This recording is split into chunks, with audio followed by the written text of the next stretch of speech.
All right. Okay. Great. Focus. All right. Cool. So, just so you know, what we're getting into specifically, Mm-hmm. what I'd like to do is talk to you for about 30 minutes about someone important in your life who's passed away. Mm-hmm. What you think that says about you and how you felt about that, and what you see the value of carrying that legacy forward. So I'll ask you a few questions and we'll just go from there. Shouldn't take more than 30 minutes. All right. All right. Gonna go ahead and turn my timer on just for the just so I don't go too long, and then I'll take a pause from talking so there's a break in the video. Okay.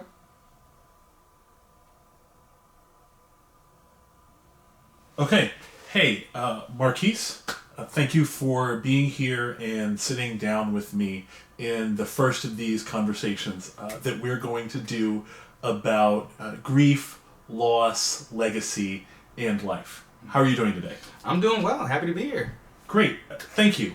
Let me just say for anybody who might be listening or watching that we're doing this from the community studio at Crispus Attucks. And Crispus Attucks does a ton of really excellent work in our community and is helping to preserve the distinct African American character of Lancaster Southeast area.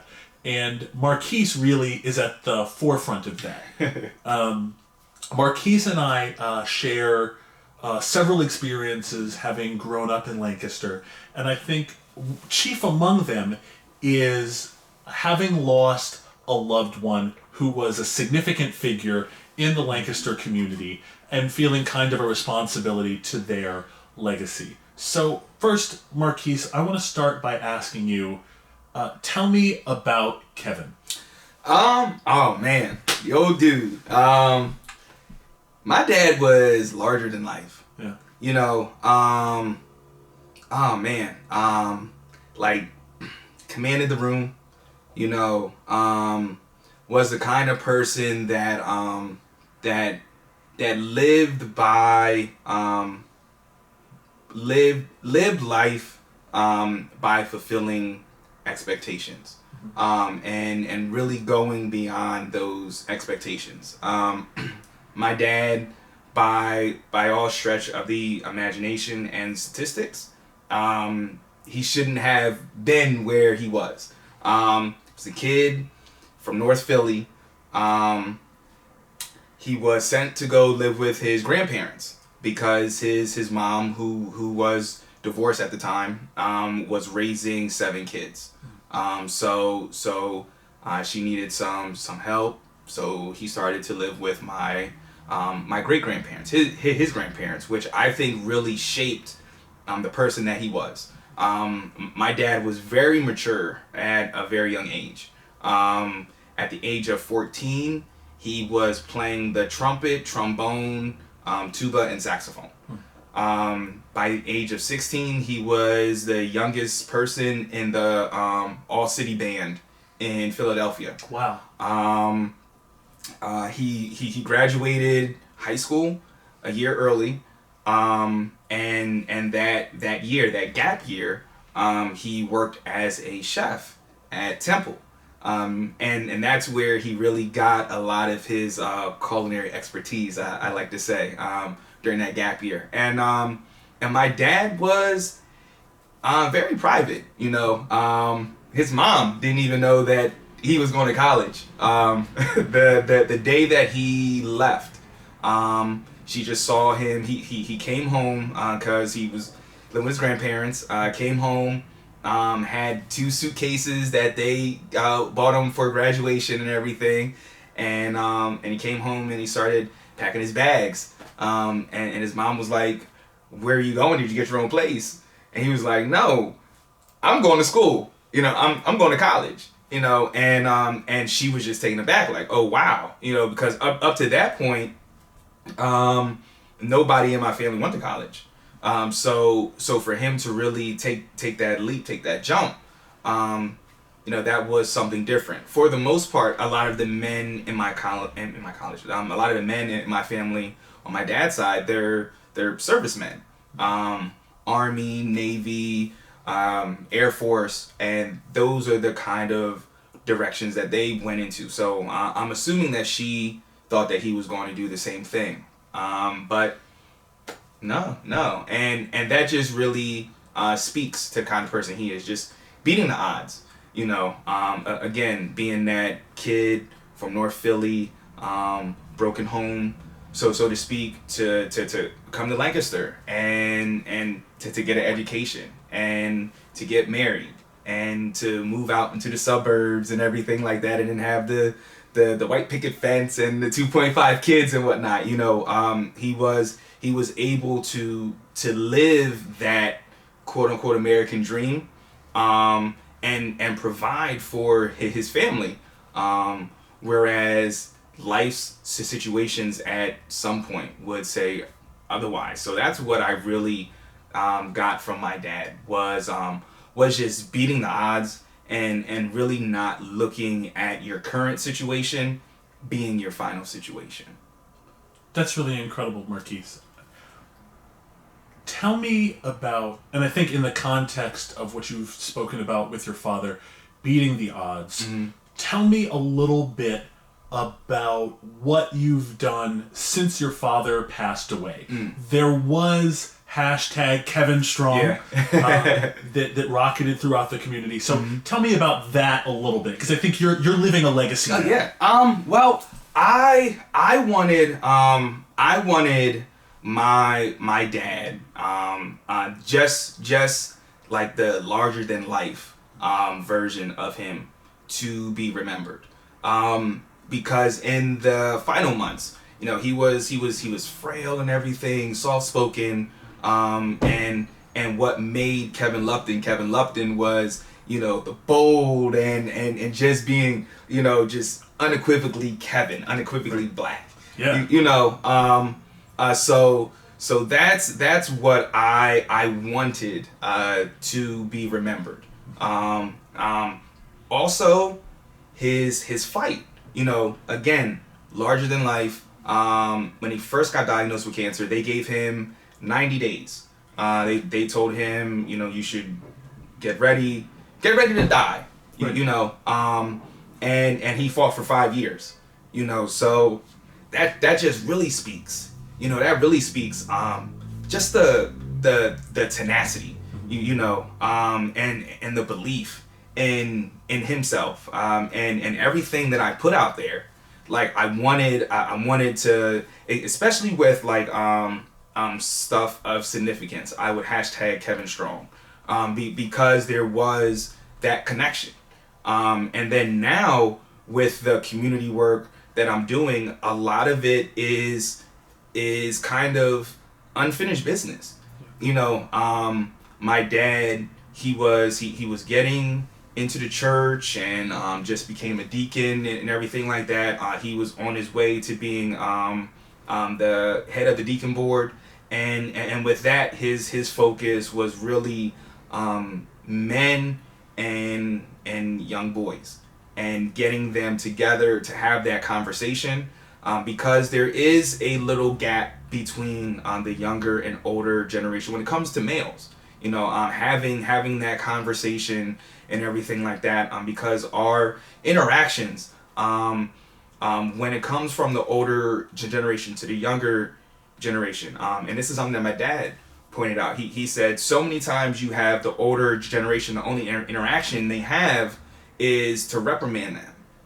And if all I know from my older generation is, okay, they're going to reprimand me, then I'm not going to listen to them. Because as younger generation, we're young, wild, and free. We know everything, so to have a positive interaction. One of the things that he really did was he told his story. My dad was a storyteller. Not so much somebody that would come down on you hard.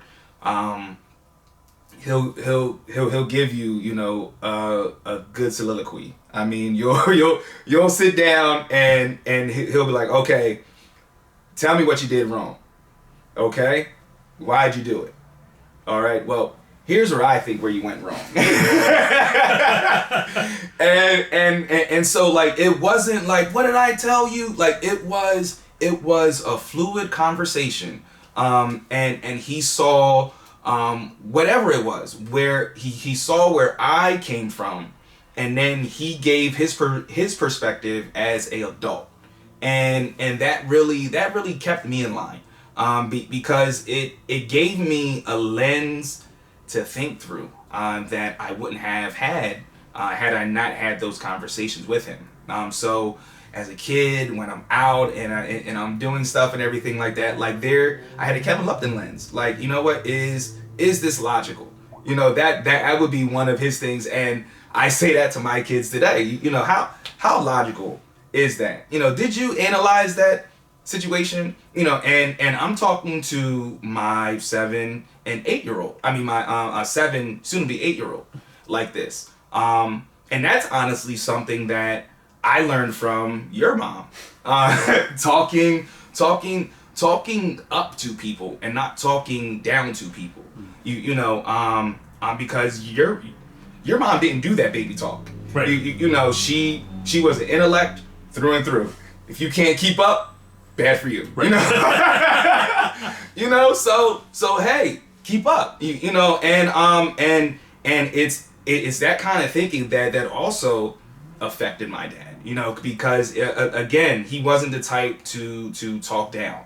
You know, I'm going to talk to you on my level, and I'm going to raise you up, and then hopefully one day you'll raise me up to your level. You know, and that's how he raised us. So the work that I'm doing now, it's unfinished business. My dad worked at Christmas Addicts as a counselor when he was 19. You know, not like a counselor, as like an on staff type help. And his experiences with Christmas Addicts, he was trying to do a lot of physical activity, and just reconnecting with the older kids. And that's one of the things that I'm looking at through media literacy. You know, is getting that older crowd of kids that they're not cute. You know, they're the teenagers, so there's no programs for them. Right. It's kind of like you're just out there on your own and make it happen. Good luck. You know, so that's really one of the things that I want to continue. I want to continue that work with the Jackson Polite Ford Institute. There's a lot of components, and this is another bridge between our parents. There's a lot of components that involve the Rites of Passage program. Mm-hmm. That I put into the Jackson Polite Ford. And that's both of our parents' legacies. Just them pouring themselves into that program, and then having people like myself, Brandon Way, we had Quinn Conyers, people of substance, you know, right now that went through that program and that enrichment type period. So I would like to, quote unquote, send that elevator back down and do those same kind of things that our parents did for us, that now put us in positions right now, you know? Yeah, and that's a really lovely sentiment. You mentioned, Marquis, this notion of unfinished business. Mm-hmm. Do you feel at all like sort of negotiating or carrying on Kevin Lupton's legacy is holding you back in any way, or do you see that differently? I think that it has helped me immensely. Because on the flip side, you know, if my dad was a crackhead, if my dad was a dope dealer, or, you know, if he was a ripoff or something like that, then that would hurt me. You know, not just internally, but social equity as well. Because, I mean, we are tethered to our parents. For better or worse, we're tethered to them. So if my dad was a dope dealer, you know, I could be doing all these great things, but you know there's going to be those groups of people that be like, well, you know his dad's a dope dealer. Right. You know, and there's going to be those questions like, well, how can we trust you to know that, you know, you're not going to take the route that your dad did? And you could be a, you know, established person, but it's just that parental cloud, for better or for worse, is hovering over. I'm blessed to have the type of cloud that actually helps me in a lot of situations. When I look at, I mean, simple thing like this. Scott Martin, Senator Scott Martin, was trying to get in contact with him for a little bit, you know, and then my mom hears me talking about me trying to get in contact with Senator Martin, and she's like, well, you know, he used to work out with your dad.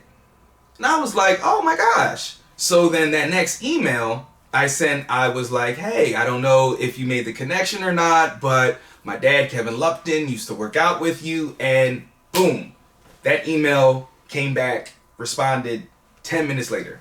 You know, so like, and that's just a little example of what his name has allowed me to get. And my mom, she's so funny because she'll be the first one to say, you know, well, you walk around here like your last name's Rockefeller, you know. And I'm like, hey, you know, it's not Rockefeller, but I mean, you two did some great deep digging in this community that has helped propel the Lupton name. And Luptons aren't from here. Like, they're the first settlers of Lupton in Lancaster. Like, our Lupton lineage, you know, I'm of the first Lupton lineage to be born, raised in Lancaster, you know, and I want to continue that now with my daughters, which is one of the reasons why I came back. One of the things that you said that really spoke to me, Marquis, was when your mother said you walk around here like your last name's Rockefeller, because I think that's very true. Nobody else really understands that, but if your experience is anything like mine, to you, the last name Lupton might as well be Rockefeller.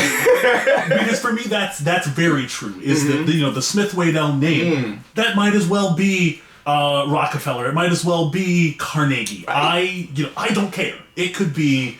You can't tell me anything because I am just so proud of where I came from. But let me ask you this. In that case. There's a gorgeous quotation from somewhere, and I don't remember where it comes from, Marquis, but it's this: we never really grow up until we lose our parents. Just respond. Yeah, because there was still a little bit of kid in me, you know, but I think it's because of the hurt. Like, I really think it's because of just being cut like that. I mean, you'll never feel such pain. Yeah. Oh my gosh, such pain. And it changes you. Yeah. Oh my gosh. You know, you look at life more fragile. Yeah. You know, you begin to analyze things differently. I mean, just the fact of like just the realness of it. Like, one of the things that was difficult for me when my dad was going through his transition, I was transitioning out of media, and like, I didn't know what to do. I didn't and just that phone call, like, Dad, I don't know what to do, you know, help me out. And just getting that advice. Yeah. You know, that sound fatherly advice that you just,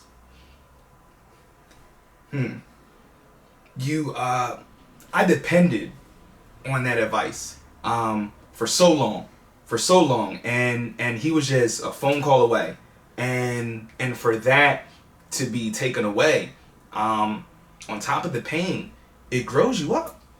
It really it grows you up, and it puts you in a situation that you've never been in before, because I made this decision, but my mom or my dad solidified it for me. They made me feel comfortable with my decision. Or then on the flip side, they didn't like the decision, so that's how I know it's a good decision. So I mean, there's that, and when that's not there anymore, there then builds a more self-reliance. Right. But with building more self-reliance, you have more self-assurance as well. And I think that's really where the growth comes in, because that insecure voice that you have begins to become more muted as you become more self-aware, as you are more assured of yourself and the moves that you're making and everything like that. And that's where I think that exponential growth comes in. And it's not an age thing. My mom, God bless her heart, she lost my dad in March, and then lost my grandmother, her mother, that same year, that November. And she said, losing my mom has grown me up. And here she is, 60 years old, and she's like, we have many conversations, and she's saying that, she depended on her mom for certain stuff. She depended on my father for certain stuff. And for those two pillars to be taken away, she said, again, at the age of 60, that really grew her up. And then when you have so many correlations, and then when you have a person like your mom, who my mom looked at as a pillar as well, as somebody that she could call when there's some kind of thing, and when that was removed, that was another situation that kind of grew her up. So now my mom is out here. She's never been more self-reliant. She's never been more self-assured. I mean, she retired. She's applying for jobs to be a senior pastor and everything. Something she said that she would never do.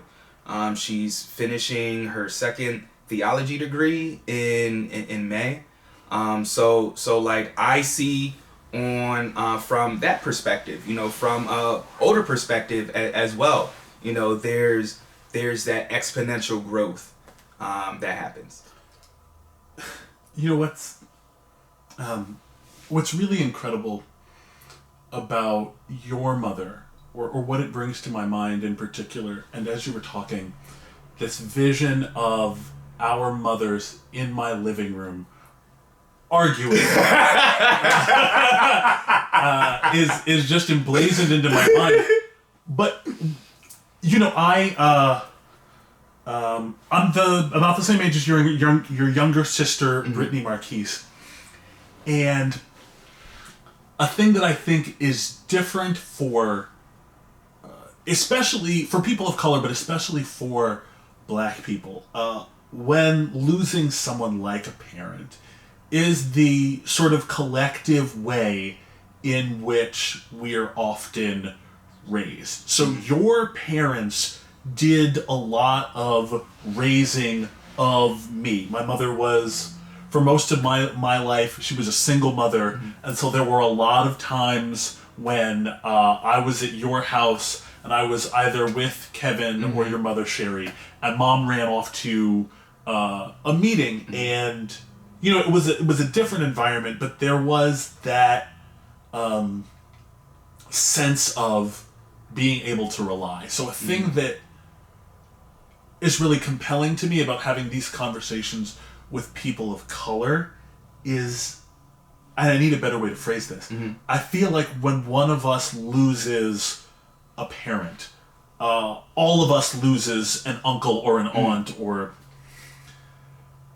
that's just me editorializing. I'm really interested, Marquis. You're a father of 2 girls. Yes, sir.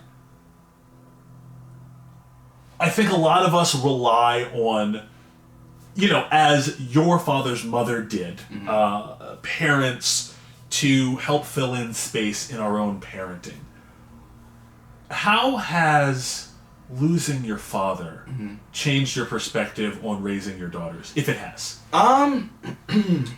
It again with life being precious, I want to spend as many moments as I can, because my dad passed away at 55. Yeah. That's I'm looking at, oh my gosh, do I only have 19 years left? Yeah. It really makes you think. So I'm like, I don't want to wait until I have the perfect job or have the perfect car or the perfect moment to do it with my girls, or to do this, or to go on vacation. Like, my thing is, I'm going to do it now. I'm not going to put myself in a terrible position, but I'm going to take advantage of what I can take advantage of now, because just that time with them, that time interacting, building with them, hanging out with dad and everything like that, that's enriching. And then that in turn is going to help with their male relationships. So the healthier our interaction is, the more that I can interact and talk with my girls, I feel like that will keep those lines of communication open when it comes to dealing with the opposite sex. And then B, it will build some kind of character in them, to know how to deal with the opposite sex and not fall for certain things. And if I could say something and add something about, you said that when a parent dies, friends, close friends, or close friends of friends, it feels like they lose an uncle, a aunt, and that's true. That is so true. Just from the frat brothers perspective, Millersville's homecoming is this weekend. Nephew, hey nephew, what's going on, nephew? You all right? And one thing that this is crazy that we're talking about this right now. One thing that my wife brought up last night was that she was like, in a lot of cultures, there are celebrations of those that passed on, because we were talking about the Mexicans with the Day of the Dead. Right. And we were really scratching our heads and was like, I don't think Black people, African Americans, I don't think that we have a set in stone ritual for 1 year of not being on Earth, 2 years of not being on Earth, 3 years. Like, there's no like tradition that we can grasp to and be like, okay, well, this is the day that we, X, Y, and Z are ancestors. It's tied in with stuff like Kwanzaa. Right. It's tied in with Black History Month. But it's never like, we can't say, okay, well, September 30th, that's the honor our ancestors day, or anything like that. And after talking about that, I would love to create a day where we could celebrate those those that have passed on, because now it's left up to the individuals and individuals' families. You all are celebrating your mom's life, and you have the events, you have the art gallery and so forth, and then we have the breakfast for my father. So like that's individuals remembering versus it being a collective thing, like the Mexicans with the Day of the Dead, or even the Catholics with the All Souls Day. Right. In Judaism, they have a practice called yahrzeit. If you've ever been to a Jewish cemetery, maybe you see that they take the stones and they pile them up on top of the grave. They do that a year after a loved one's death. I never knew what that was about. Okay. Yeah. And so I have a number of Jewish friends who have offered me, as we're coming up on December 29th, the opportunity to do that with them as well for my mother's grave. We're sort of closing on our time here, Marquis. So I guess I have two final questions for you. And here's the first one. Marquis Lupton, who are you? Who am I? Oh man. I am, first and foremost, I'm a husband. I'm a father. Kevin and Sherry's son. I'm a member of the Lancaster City community, and I am I'm a proud black man. I'm a person that is compassionate, and that's it. I don't want to give a whole bunch of adjectives, but that's who I am to the core. I'm a person that really likes to seek out community. A person that really likes to give. Yeah. Thank you. Here's a question for you, and this is our last question. So, and it's one I think about a lot. Do you think Kevin would be proud of you where you are today? Oh my gosh. Now you're gonna make me cry again. Oh my gosh. Oh man, yeah. Here comes the waterworks. Sheesh. Yeah, man. Oh my gosh. And this is one of the most frustrating things is that I still talk to him and everything like that, and I'm just like, Dad, yo, I'm doing it. Like, oh my gosh. I cannot believe that stuff is working. I've always called you when stuff was going wrong. Now I just want to say, yo, everything's great. That's my homie. I mean, yeah. Oh my gosh. Yeah, he would. Oh my. This project.